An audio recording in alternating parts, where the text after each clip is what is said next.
समझते हैं, लेकिन हम लोग का कोई काम का बजट नहीं है। आप लोग कोई काम का बजट नहीं है? अब डीजल पेट्रोल का दाम डेली बढ़बे करता है। 3 महीना से चुनाव है तो एकदम कंट्रोल है ना, तो डेली 29 पैसा बढ़ता है। क्या कर रहे हैं चाचा, पेपर पढ़ रहे हैं अंतरिम बजट पे? अंतरिम बजट चुनावी भाषण है, गरीबों के लिए कुछ नहीं है। हाँ। यह बजट बड़े लोगों के लिए है। ये घूस देने वाला सरकार हो गया है। आज देश का बेरोजगारी के कारण आत्महत्या कर रहा है। सोचे कि मोदी जी आएंगे तो 400 में सिलेंडर मिले, कम से कम खाना के लिए तो सही सामान मिलना चाहिए। झूठों के उज्ज्वला योजना में सबको गैस बांट दिया है, सिलेंडर भराने के लिए पैसे नहीं है। हम मुजफ्फरपुर में हैं और मुजफ्फरपुर के जनता से जानेंगे कि जो अंतरिम बजट निर्मला सीतारमण लोकसभा में पेश की है, उन पे बिहार के जनता और मुजफ्फरपुर के जनता का क्या राय है।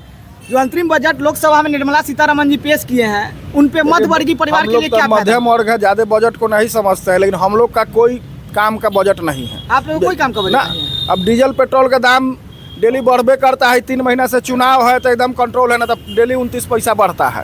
गैस का दाम 1100 रुपया हो गया। 5000, 6000, 8000 में हम लोग नौकरी करते हैं। गेहूँ का रेटे हो गया है 40 रुपये। और बाजार में आलू जो 20 रुपया से कहीं कम्बे नहीं करता था, जो कि 4 रुपये 5 रुपये रहता था। और झूठों के किसान सम्मान साल में एक बार 6000 दे के आप वोट खरीद लेते हैं। घूस देने वाला सरकार हो गया है। तो जैसे कि निर्मला सीतारमण भी बोली है कि लोक लुभावने हम लोग नहीं किए हैं अंतरिम बजट में। लोक लुभावनी अब क्या किए हैं, कॉर्पोरेट को 30% वाला टैक्स को 22% कर दिए। लेकिन हम लोग को तो ज़्यादा समझ में आता नहीं है। हम लोग को तो ठेठ भाषा में समझ में आता है कि हम लोग जो जीवन उपयोगी सामान है, जैसे हम लोग 10,000 के महीना में नौकरी करते हैं तो हम लोग को गैस थोड़ा सस्ता चाहिए। झूठों के सब्सिडी करते हैं 89 रुपया, वो अबे नहीं करता, 1100 हो गया। ये लोग जब भाजपा कांग्रेस के सरकार था तो सिलेंडर पर लेके लोग साइकिल से बउआ रहा था कि 600 हो गया, 600 हो गया, 600 हो गया, आई 1200 हो गया। हम लोग सोचे कि मोदी जी आएंगे तो 400 में सिलेंडर मिले, कम से कम खाना के लिए तो सही सामान मिलना चाहिए। झूठों के उज्ज्वला योजना में सबको गैस बांट दिया है, सिलेंडर भराने के लिए पैसे नहीं है। हाँ, और डीजल पेट्रोल ही देखिए 100 रुपये, 94, 95 रुपये डीजल हो गया, 108 रुपये पेट्रोल हो गया। क्या आदमी करेगा? इलेक्ट्रिक बाइक कहते हैं कि लीजिए। अब इलेक्ट्रिक बाइक को देखने में लगता है साला बनाएगा तो 25,000 में, 1 लाख से कम दामे नहीं है। सब्सिडी कैसा वाला, ये क्या हो गया? माने मध्यम वर्ग के लिए कुछ सस्ता होना ना चाहिए। डीजल गाड़ी तभी बंद हो रहा, सीएनजी ला रहे हैं तो सस्ता ना आना चाहिए। सस्ता ना आना चाहिए। हम 8,000, 10,000 रुपया कमाते हैं, 1 लाख रुपया वो क्या है? किस्ती पर लेंगे तो 3,000 किस्ती में चल जाएगा। अब जिंदगी भर कमाते रहेंगे, भीख मांगा रहेंगे। इसमें कोई आप लोग का मांग क्या होना चाहिए? क्या है कि महंगाई के कंट्रोल करने के लिए बजट में डीजल, पेट्रोल, गैस और कुछ जीएसटी का दर भी घटाना चाहिए। सीमेंट बालू में 28% जीएसटी है। आप मेडिकल में कहते हैं कि हम फ्री में दे दिए हैं। जो दवाई 40 रुपया था वो 200 रुपया हो गया। 200 रुपया? हाँ, सीनारेस्ट टैबलेट और बेनाडिल सिरप जो था पहले कितना दाम था 2014 में, 14 के पहले, वो सब दवाई के तिगुना चौगुना हो गया। प्रधानमंत्री वाला में देते हैं और डॉक्टर के एको पुर्जा के दवाई उसमें नहीं मिलता। प्रधानमंत्री जन औषधि केंद्र में आप लोग जाते हैं लेकिन डॉक्टर वाला पुर्जा कहाँ मिलता है? दवाइया कहाँ मिलता है? वो दवाई भी बढ़िया कंपनी का देना चाहिए। वो अनोन जनोन कंपनी का दवाई उसमें है, न सिप्ला का है, न रनबैक्सी का है, न फाइजर का है, न अल्केम का है। वो जो छोटा छोटा कंपनी सब है जिसका दवाई अपने विश्वास, हम लोग तो दुखी आदमी है। अब लिए काम नहीं किया, बाद में डॉक्टर कन गए तो जो दवाई पहले मिलता था 60 रुपया में, उसका दाम हो गया 200। बीपी का, शुगर का, ब्लड, माने जितना दवाई था मेंटल का, सब का दाम बढ़ते चला जा रहा है। चाचा, पेपर पढ़ रहे हैं अंतरिम बजट पे? अंतरिम बजट चुनावी भाषण है, गरीबों के लिए कुछ नहीं है। यह बजट बड़े लोगों के लिए है। भाजपा बड़े लोगों की बात करती है। आज जो है से रसोई गैस का दाम 1200 रुपया, 1100 रुपया हो गया। सब्सिडी मिल नहीं रहा है लोगों को। चीनी का दाम बढ़ गया है, महंगाई बढ़ता जा रहा है।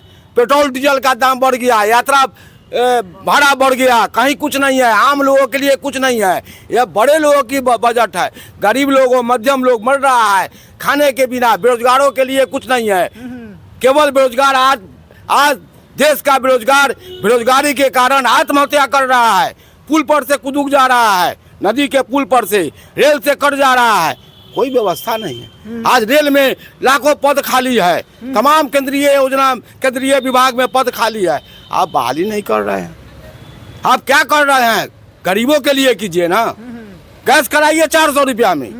चीनी का दाम हो गया, सरसों तेल का हो गया। तो सरकार का तो सब्सिडी देते हैं, सब्सिडी 79 रुपया देता है। किसी को आता है, किसी को नहीं आता है। 1100 लेता है और ऊपर से 30-40 रुपया वेंडर भी लेता है। क्या करेगा आदमी, गरीब मर रहा है खाने के बिना। तो इस सरसों बजट से आप लोग खुश है या ना नहीं, खुश है? बजट से हम क्या खुश रहेंगे? बजट से हाँ। बड़े लोगों का बजट है, हाँ। अडानी अंबानी जी का बजट है कि बजट कोई गरीब लोगों के लिए है, मध्यम वर्ग के लिए है। जो 10,000 8,000 रुपया कमाता है उसके लिए अब गरीब मकान नहीं बना सकता है, गरीब झोपड़ी नहीं बना सकता है। जो हालत है ना, इसके लिए मोदी सरकार जिम्मेदार है और आने वाला चुनाव में गरीब लोग उनको वोट नहीं देगा। और हम गरीब लोग से भी आग्रह करते हैं कभी मध्यम वर्ग के लोग भी वोट नहीं दे भाजपा सरकार को। चलिए, और हम जानेंगे क्या लगता है बजट से आप लोग खुश है या ना खुश ना है? ना ना, बजट से तो एकदम ना खुश है। कोई ना चीज खुश हम बजट है? कोई चीज हम लोग को देवे नहीं किया तो क्या करे? बजट से हम लोग क्या मतलब है? चलिए, ना और तेल के जाने- दाम घटा, ना गैस के दाम घटा। बजट से आप खुश है या ना खुश हैं? बजट से खुश तो नहीं है। बजट तो एकदम चुनावी मतलब चुनाव के हिसाब से वो अपना किए हैं और महंगाई पर कहीं कोई कमी नहीं है, राहत नहीं है। मध्यम वर्ग लोग एकदम पजल हो गया सरकार से। हाँ। न पेट्रोल का दाम घट रहा है, न डीजल का दाम घट रहा है। एजुकेशन का बराबर प्राइवेट जो संस्था है वो लूट रही है। मेडिकल हो तब, एजुकेशन हो तब, इस सब पर सरकार को कंट्रोल करनी चाहिए। तो आप लोग का मान है कि मेडिकल सेक्टर में, मेडिकल और एजुकेशन एजुकेशन सेक्टर में हाँ, इनको और ये कंट्रोल करना चाहिए। पेट्रोलियम पदार्थ का भी दाम कम हो जाएगा, सब आदमी खुश हो जाएगा। महंगाई सबसे बड़ा बात है ना, हर लाइन में दवा महंगाई का है। भी दाम उसी तरह घटना। दवा का दाम तो इतना बढ़ गया है, जो अलग से जो डॉक्टर लिखता है वो दवा सबका तो बहुत रेट हो गया। समझिए कि बिहार के जनता, मुजफ्फरपुर के जनता बजट से नाखुश है। मेरा प्रयास कैसा लगा कमेंट कर जरूर बताएगा। जय हिंद, जय भारत।